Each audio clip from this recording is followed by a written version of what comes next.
Welcome to today's HPL seminar. Thank you. Today it is my pleasure to introduce Dr. Matthew Reuter, who is a new postdoctoral fellow with the NIG group. Matt has a diverse background spanning engineering, biomechanics, and clinical applications in osteoarthritis. He first completed his BSc in biomedical engineering at St. Louis University in 2011, followed by a master's at the University of California, Davis in 2013, where his work focused on identifying collision parameters in highway work zone crashes using classification and regression trees under the supervision of Dr. Bahram Ravani. After his master's, Matt gained applied research experience, first as a lab engineer at the Spalding National Running Center with Dr. Irene Davis, and later as a senior research engineer at the Bone and Joint Center at Henry Ford Health System under Dr. Michael Bai. Matt then pursued his doctoral work at McMaster University, completing his PhD in kinesiology in 2025 under the supervision of Dr. Dylan Kopser. His dissertation, titled Integrating Wearable Gait Analysis for Informed Decision-Making in Late-Stage Osteoarthritis, focused on developing a framework for assessing gait in free living conditions. Outside of his academic and professional life, Matt says he has a unique hobby. He was an avid fossil hunter as a kid, which is now a passion shared with his 4-year-old son, and they're very excited to be in Calgary with Drumheller nearby being their new playground. Today, Matt will be presenting on osteoarthritis, efficacy of surgical interventions, and measurement approaches. Thank you, Matt. Thank you for the introduction, Ashna. Just some context on what I'll be presenting on. So this is some of the work for my PhD that is completed with Dylan Kopser, who many, I believe, know since he did his PhD here in the department. So let's jump in. So osteoarthritis is a debilitating joint disease that over time leads to degradation in cartilage and ultimately results in bone damage that can result in increases in pain, decreases in function, and quality of life. When it becomes severe enough, patients will require a joint replacement. At the knee, this replacement is a total knee arthroplasty, which you can see here on the right here. And this is a growing problem, especially in Canada, with 1 in 7 adults currently diagnosed with osteoarthritis, meaning that the true prevalence is likely higher than that, especially with a growing aging population. There's already over 100,000 arthroplasty surgeries in Canada annually, and this number is expected to rise. So being able to study and being able to monitor patients and being able to incorporate different aspects of that could affect surgical success is a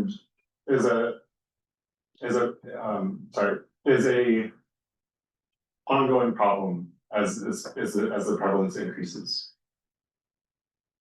So one of the ways that we could potentially understand more about osteoarthritis is by studying it through the lens of biomechanics. There's been a number of variables associated with osteoarthritis progression and severity, namely knee adduction moment has been consistently linked with these factors in osteoarthritis, but there's also other factors such as gait speed, knee flexion, and varus movement of the knee. This is all well and good, but these are not being incorporated into surgical decision-making, largely because it is time-consuming to collect this data, requiring placing of markers, having the space and the facilities to have a motion analysis system, and being able to do this in a time-efficient manner that works within the clinical setting. So this is not currently being integrated. In recent years, markerless motion capture has made collecting biomechanics data in a wider range of settings, which includes within a clinical setting. As this is from a patient perspective, they can just walk through a hallway. And as example on the left here, and we can collect their data, no markers, they're in and out in 5 minutes. This works really well within clinical flow. However, these are also being collected in a laboratory space. So when we collect data within a laboratory, we're getting a very clear snapshot of their function. But the issue with this is that the patient is living their life mostly outside of the laboratory. And what's happening outside of the laboratory is largely not known. There's been some studies that have used wearable sensors, which is one of the ways we can potentially bridge this gap. And we can potentially use those to understand what's happening outside of the lab. But most wearable sensor studies are still being conducted within the laboratory space, where they're being compared to the gold standard of motion capture, and the out of lab studies using wearable sensors aren't being related back to the in lab. So there's a disconnect between these.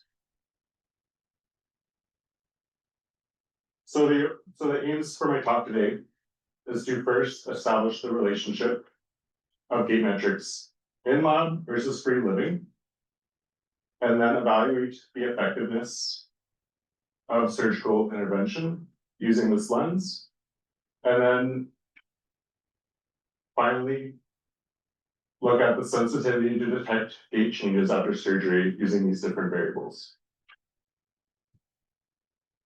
So data collections for this cohort, we had 45 late stage osteoarthritis patients, where they prior to their surgery, about 2 weeks, would come in and in our hallway, they would do quiet standing for 30 seconds, walking at a self-selected pace for 60 seconds, 30 seconds of walking at a faster pace than that, a 5 repetition sit to stand, and a 2-step up and down test.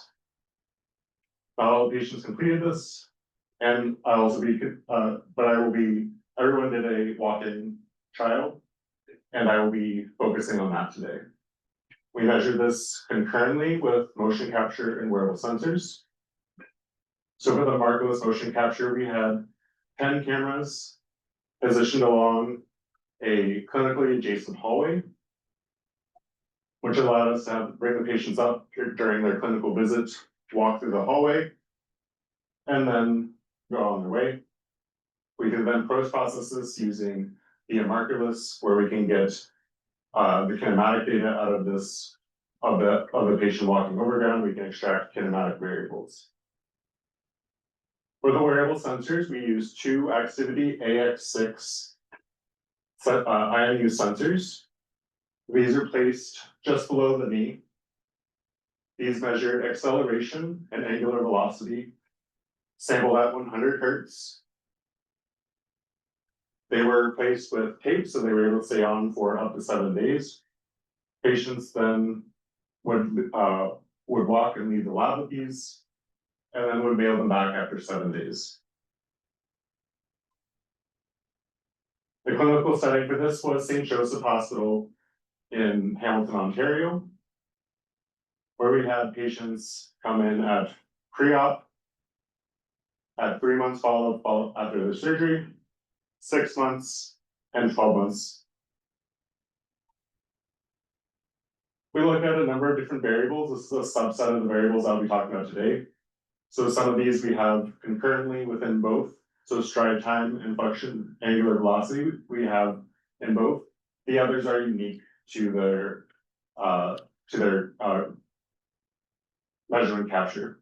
So for example, we have gait speed, motion capture, and unilateral acceleration of the knee using the wearable sensors, and then the asymmetries associated with all of these. So for the first aim, with establishing the relationship of the gait metrics of the in-lab versus free living, we had our full cohort of 45 late-stage patients where we had in-lab walking for 60 seconds at a self-selected speed, and then up to 7 days of free living walking collected using the wearable sensors. So looking at our first variable of stride time, where we have the relative frequency of the number of strides on the y-axis and stride time in seconds, where a higher number indicates that their patients are walking slower. We can see that when their patients are in lab, where we have lower number of strides.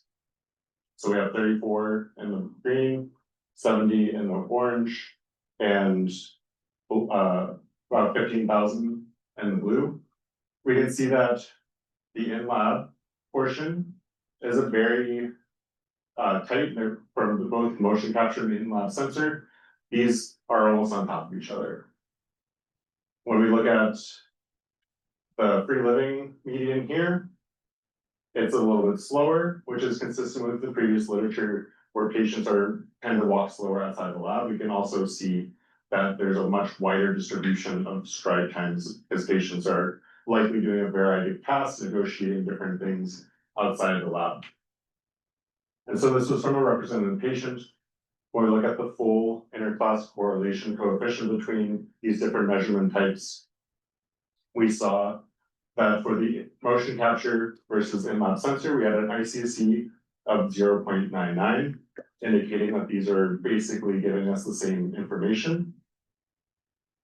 Looking at the in-lab sensor versus free living sensor, there's an ICC of 0.66, indicating that there's a lower agreement between these two measurements. Next, knee flexion and knee flexion extension angular velocity. Again, these are the average curves for a single patient, where we have the green is the motion capture, orange is the in-lab sensor, and blue is the free living sensor. And so we can see that there's a little bit of a phase shift here between the two, but between the motion capture and in-lab sensor, likely due to differences in the event detection. But overall, we can see that the magnitudes here of this peak are pretty close. And similarly, we see a reduction in this variable where it's a lower when it's in free living.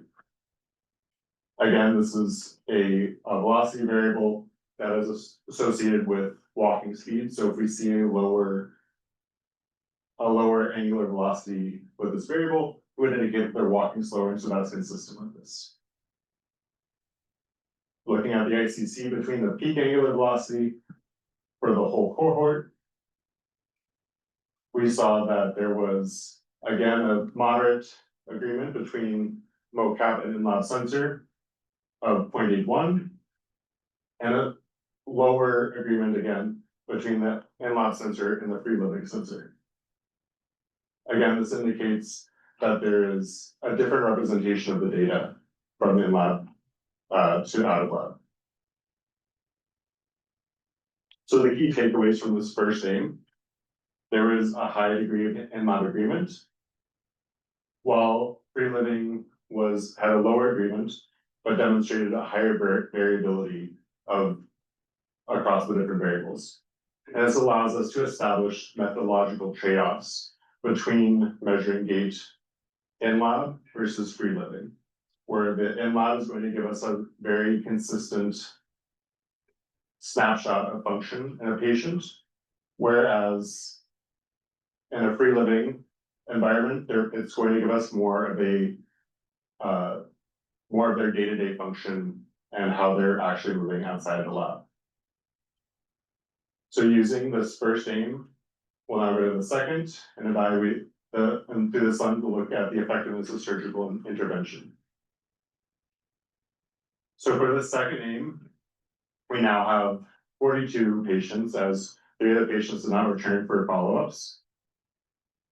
We're going to evaluate the post-operative follow-ups at 3, 6, and 12 months against the preoperative time period before surgery. In addition to the biomechanical variables from the motion capture and the wearable sensor, we also have self-reported function measured by Oxford knee score, which is a scale that goes from 0 to 48. And self-reported pain using an 11-point Likert scale, going from 0 to 10. To give you an idea of the function of patients at this pre-surgical time point, patients reported an average of 24 out of 48 on for the Oxford knee score, which indicates a moderate reduction in function, and an average of 6 out of 10 self-reported pain, indicating that they had a moderate amount of pain. So this is a pretty typical cohort of osteoarthritis patients. First, patient-reported function. After surgery, we saw that there was a significant increase of self-reported function at 3, 6, and 12 months, indicating that the patient feels like they have a higher level of function compared to pre-surgery. Similarly, with self-reported pain, there was a reduction in pain relative to their baseline at 3, 6, and 12 months, and this was significant at all 3 time points. So overall, taking these two together, we can say that they had a reduction in pain and an increase in function, indicating that the surgeries were a success. So what do the biomechanical variables tell us?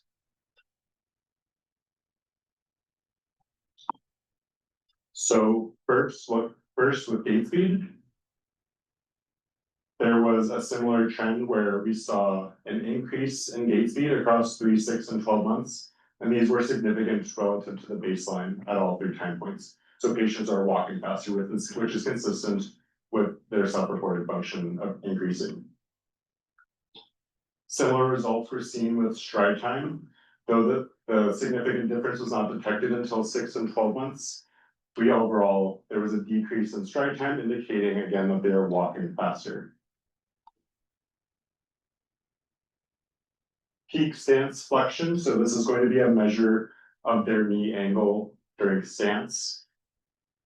So overall, what we're going to see here is that, so there's a trend of increasing knee angle, though this was not detected to be significant until 12 months.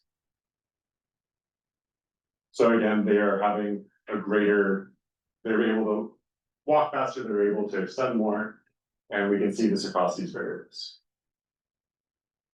Next, the wearable sensors overall showed fewer associations and fewer significant differences. Where we did see these differences were in the asymmetries between the two sensors. So looking at the y-axis here, which is asymmetry in percent, where a positive value would mean that the operative side has a higher value than the non-operative side, and a negative value would indicate that the non-operative side is higher. So before surgery, patients on average were favoring their non-operative side. So indicating that their non-operative side had a higher angular velocity than their operative side. When we get to the 6 and 12 month time points, which is generally when patients report feeling most back to normal, there was basically no difference in asymmetry, or basically like no asymmetry, it was more or less 0. And we can see that bears out with significant differences at 6 and 12 months. Similar with the peak medial lateral acceleration, so this is asymmetry, so this is the asymmetry related to the movement of the knee. We can see that at pre-operative time point, they had, and at the 3-month time point, the non-operative side was higher. So this is an acceleration measure, so it's going to scale with gait speed. So as patients walk faster, they now begin to favor their operative side again. They could have lower, this is likely protective element where patients are trying to walk in a way that is not stressing their limb that's about to have surgery, and then after surgery, they're still not quite back to 100% there. So that's likely what's happening here. So the key takeaways from here, so we saw from all three of these, across all three of these, so patient outcomes, spatial temporal variables, and but their various biomechanical variables, that all of these in general increase over time, indicating increased function and all line up well. So now evaluating the sensitivity to detect gait changes after surgery. So we just looked at all of these variables independently. Now we're going to look at the concurrent variables side by side together from the motion capture and the wearable sensors. So here's stride time. So we already saw the motion capture dye on the left. This is what the wearable sensor version looked like. So where we see this nice clean decrease and detecting differences at 6 and 12 months, there overall was not much of a trend. It was pretty flat overall with a slight increase. So they're walking slower after surgery. And a slight decrease after at 6 and 12 months. Overall, there were no differences. So we could not detect differences using just stride time from the patients using wearable sensors. Similarly, with peak extension angular velocity, where we saw an increase over time, this is very similar to what we saw with gait speed, as this does scale with gait speed. We saw differences at 6 and 12 months. With the wearable sensors, again, there was not really any kind of trend, and there was no differences associated at 12 months. So what does that tell us about the function of the patient?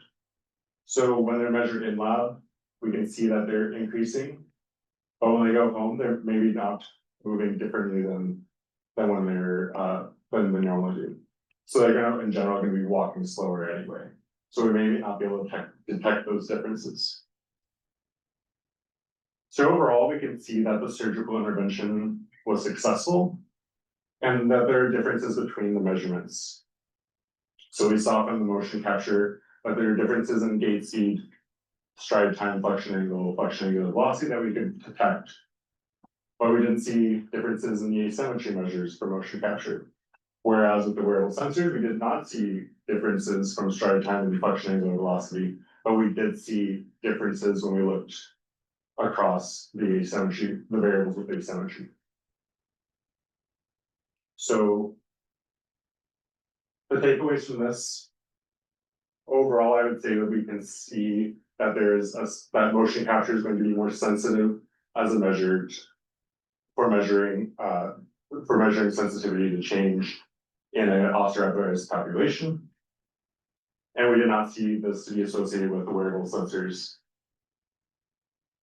There's a number of reasons this could be. If I were going to make a recommendation based on the data here, I would say that you could definitely detect differences with clinical gait analysis within a laboratory environment, like an in-lab environment. I think wearables still have a place in being able to measure clinical change. And perhaps rather than asking, getting a point estimate of something like stride time, we should instead be looking across, trying to detect variability using these. And we can also use these if we're trying to answer questions around, is their day-to-day function increasing? Because what we're likely getting with the motion capture in lab is a measure of their functional capacity, so like what they're able to do.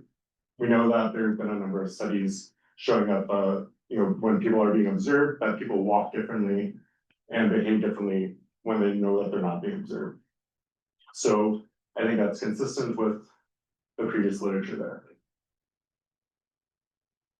So remaining questions, why are some variables more sensitive and others are not? I think others discussing, I think there's a number of reasons why we can detect these changes. I think that we can detect the asymmetries because we can detect the asymmetries in lab or out of lab, but not in lab. I think this likely is because of the variability that we're able to collect outside of lab. And then why can IMUs only detect differences after 6 months? We didn't see any differences detected when we're looking before 6 months. 6 months is generally, clinically speaking, when patients have recovered enough and feel like they are fully recovered. So I think, and just in terms of function, so I think that they're able to detect those differences if we're using the right variables. So big picture of my dissertation was many of these required elements had been done independently, but not brought together into a single framework. So I think this overall supports additional clinical gait analysis. And hopefully that increases over the years so that we can get to the next steps of this. With that, I'd like to thank my funding from the Arthritis Society and the McMaster Institute for Research on Aging, as well as everyone in the Copside Lab for their help, as well as Dylan's guidance through the years. Thank you.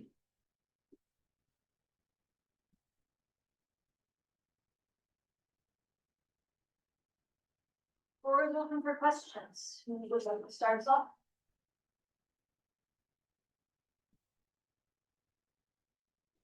Hey, actually, And back there, Robin. thanks Matt for the presentation. Do you know how reliable is the placement of the IMUs on that section of the knee?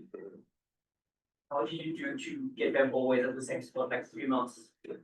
Yeah, so the standard placement essentially was to find the tibial tuberosity palpating and then going immediately until we got to the flat space on the tibia. So it's a fairly repeatable. You can find that on basically every one. Orientation as well, do you have any guideline? Yes, the sensor, so there's like a little arrow on the sensor with in terms of its orientation, so the sensor is always going in the same direction as gravity. So, How did you place that on the tibia so it's always the same? I mean, like we can only do so much with placing it with tape, but it's going to go essentially as flat as it can. I mean, like obviously, like there's going to be some amount of skin artifact, and I think that in some of our measures that you can see like an oscillation, like with some of the patients that are on the heavier side. Like if you place that, it's just like a marker, like putting markers on people. Like you can feel it, you can palpate, but then it's going to go. So like we're still gonna have skin artifact incorporated into that. I have another one. So you said your ICC for stride time was over 99, Mhm. that's perfect. Yeah. Why the IMU can't get that stride time after the operation? If it's like 0.99 in the lab, why it's not following the trend perfectly? It's your 99. I'm sorry. For the stride Yeah. time, you were like following that few months. Yeah. But Yeah. You said you could not detect changes. Yes. Yeah. But you can detect easily with the mocap. Well, the stride time that was presented in that part of the presentation, that was simply from free living. So the first part was just preoperatively, and that was looking at both in lab and in lab motion capture, in lab sensor. And then the next part was in lab motion capture, out of lab sensor. So we didn't repeat that middle step.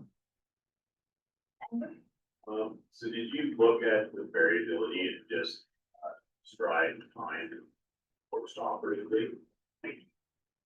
To see how that varied pre-op, like maybe if it's not something sensitive as far as like what the actual time is and then get an increase in the variability. Yeah, we did not assess that. I think that's something, as I'm working on publishing my studies for my PhD, I think that's something that we'll look to add. But in terms of when we were looking at this for my dissertation, we were just looking at essentially the means. Like we didn't look at the variability. Like you had that kind of bar plots, with spread of steps, Yeah. living pre-operatively. Yeah. You look at that at the post-op windows to see. No, I mean, like I generated those. I use those basically as a check to make sure that our data is the processing is working well. But shift and where that was sitting. I don't recall at the moment. Yes. I'm wondering when we have let's say somebody has a knee OA, on one leg. Yep. And then if the other leg, like, gets, not, like, the function of the other leg would also be affected. Yeah, I mean, Yeah, so how does this change the, like, relative to the other leg?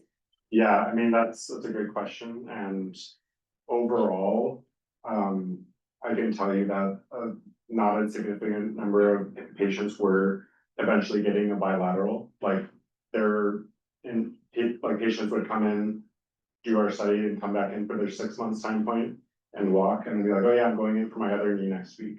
So there's a little bit of, some issues with, our data, I think, just because like some patients like 12-month time point is also going to be like the second 6-month time point.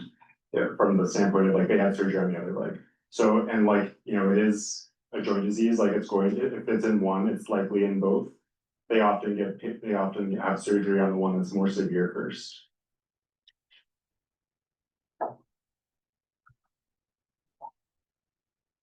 In the free living cancer data, I assume it includes almost every activity.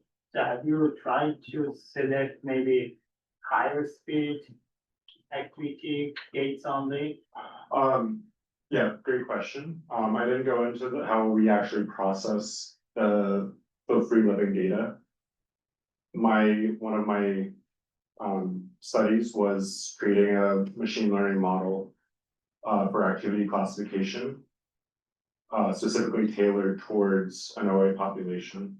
And so from that, I was able to segment the just walking activities from that. And so that's where all those strides are coming from. So just because like IMU data is inherently going to be very noisy, especially in a free living environment. So it's not practical to like just use event detection or even some like very basic like heuristic, like our base model at first was a frequency model. So identifying walking using the frequency component of the signal. But we did not like stratify it by gait speed by any means. While we're waiting for a question, I have one. So if I found it interesting that your motion capture data showed for a lot of variables that the biggest jump in the difference from your 0-month time point from surgery to 3 months was like the largest jump. Yeah. And then 3 to 6 to 12 was a smaller jump, but then for your wearable sensor data I've used, you found the difference to be significant at 12 months? Yeah. Or 6 months? 6 and 12, yeah. Yeah, so I'm wondering, my question was related to Robin's. Would changing the placement of that sensor change anything in terms of your results, do you think? Could that have influenced what you found? It's possible. I mean, I will say that our placement is not extremely common because most studies that are using wearable sensors to study gait are placing them on the foot. In part because you can get a very clean zeroing if you want to do things like stride length and then get gait speed from that. Cause like I tried for a long time trying to get gait speed from our sensors and it's just not possible. So I would say like you probably would get a more reliable signal from a foot place sensor if the variables of interest are, you know, the spatial temporal. Part of the motivation for using that knee placement was to get that varus movement of the knee measure, because we can't get that from using other sensor locations. But if you're, you know, purely just like, I just want stride times, stride length, gait speed, like those are the variables I care most about, you're probably best off with a foot mounted sensor. But then you're constrained to patients having, you know, putting their shoes on and off to be able to detect gait. Hi, Beth. Thanks for your talk, Matt. I'm curious about the free living data. Super interesting, and I may have missed this at the beginning, but you mentioned that with free living data, you don't always know the context of, I guess, whatever gait or activity that they're performing. Yeah. And that was maybe somewhat of a limitation we see in similar studies. Do you Yeah. have any recommendations for, yes, future similar approaches, and like, how can you add in that context so it's more like a like to like comparison? Yeah, it's a great question. I think that you would probably want to, like, if you're trying to get like 1-to-1 from in-lab to a free living, then you're probably going to wanna have some context of like how fast they're moving and if they're moving at a steady state. Because when they're in lab, they're moving pretty steady, say walking back and forth. When they're, if you're like, just even on a sidewalk, you're, navigating around cracks, and, you need to speed up to like, try to get past, like something, like some obstacle, like crossing the street or whatever. So like you still may not have a full steady state, and there's also, gonna be people like walking uphill or down hills. So this would change the data that you would actually be able to pull out from the IMU. So it's really not a trivial problem, and I don't have a full answer on the best way to proceed because, like without having like something like GPS data where you could say like, okay, like they're moving at a constant velocity, they're on a relatively level ground, like let's pull this section of data. I think that would be very hard to get to validate that. And that's with our machine learning model that we put together. That was something that we were trying to get at where, like we're trying to identify patients when they're outside of the laboratory, right? And one of the things, I just submitted some revisions last night for the paper that's going to be published. But one of the things reviewers kept saying was, well, you don't have validation of the free living data. And it's like, yes, we don't have unless you like have a camera on a patient, it's very hard to like have that true validation unless you're like directly observing them or have some kind of, like I said, a camera, which there have been a couple studies that have done that. So without that full validation, it's hard to know, like, is this like you can look at the signal visually and say like, yes, like this is likely walking, but is it steady state walking? Is it, are they moving at a constant velocity on a level? Like that's what you need to get at, I think. Walter? Thanks for the talk. How do you get the knee and the velocity? I mean, you have the one IMU at the shank. Yeah. How do you know where the thigh is? How do I know what? Where the thigh is? Where they give Well, it's from the gyroscope, so it's just a direct measure from the IMU.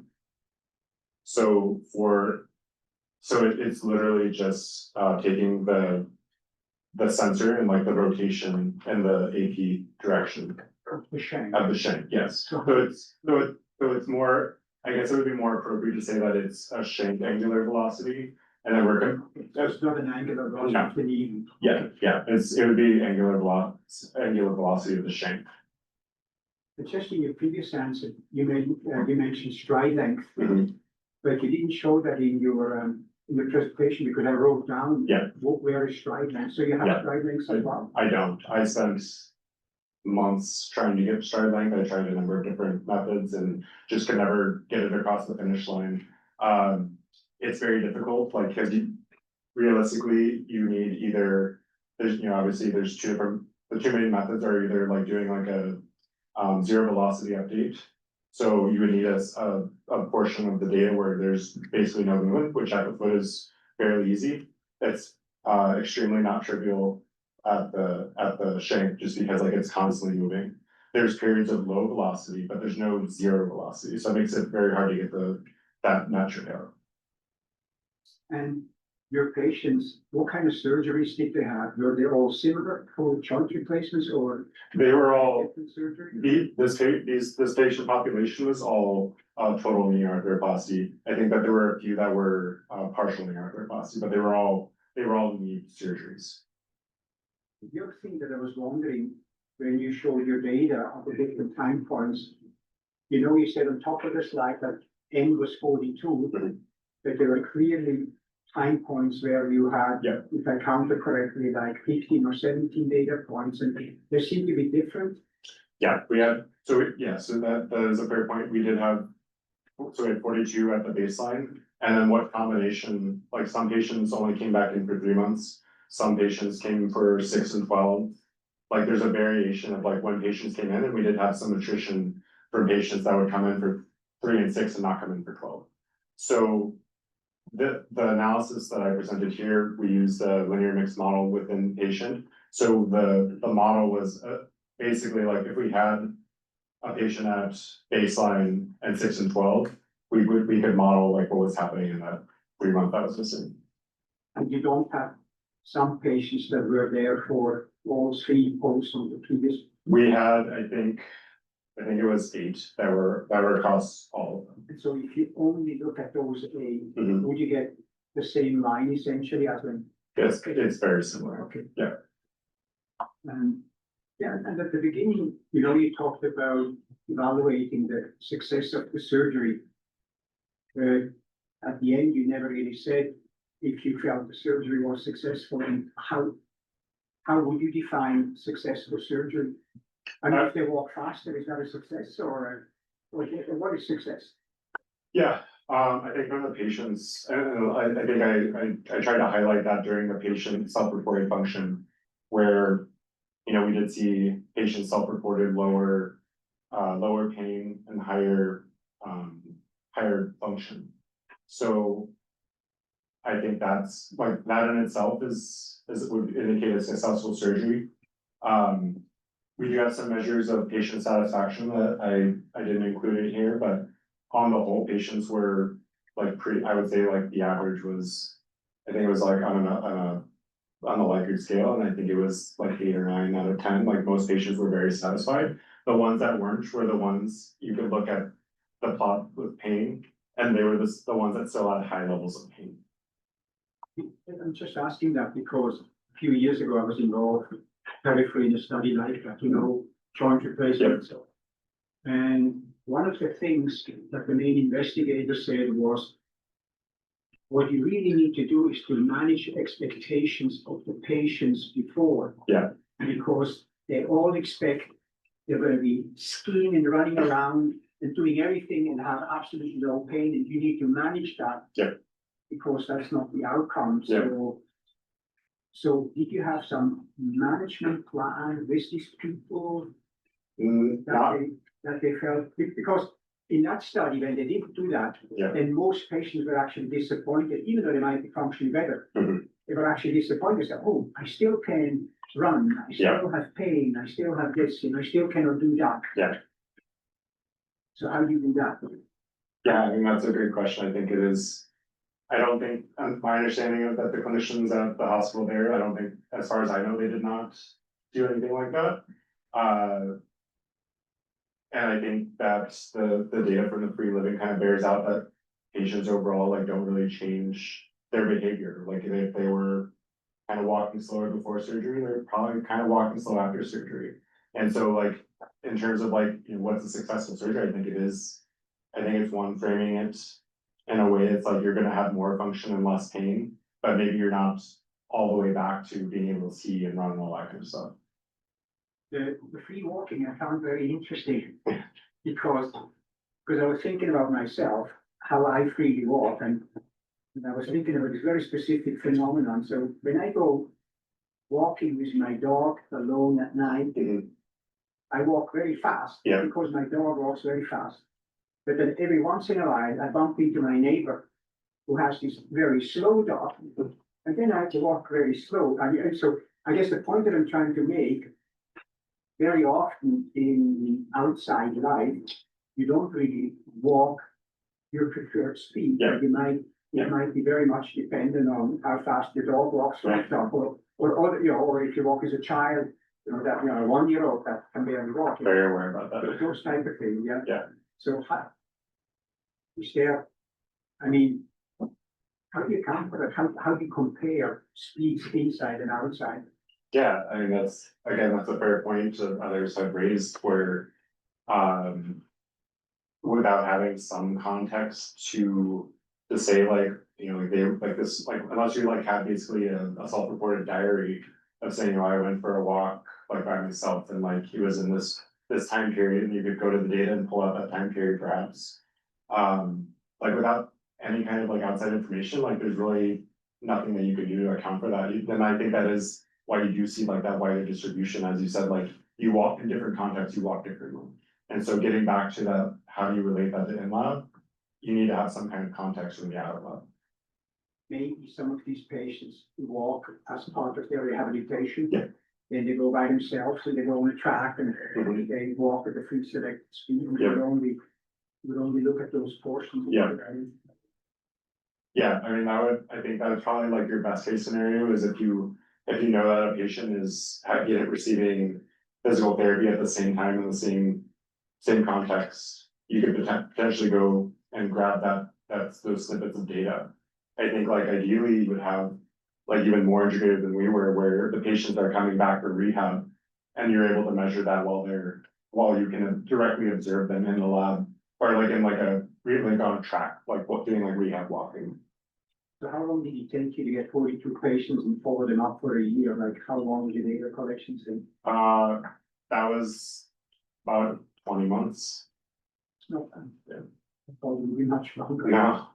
No, we started our collections in December 2023. And the last patient that I processed for my dissertation was in May. So Nice longitudinal study. yes, yeah. Very difficult to do. Any last questions for Matt? Don't think I see any hands. With that, let's thank you for his talk.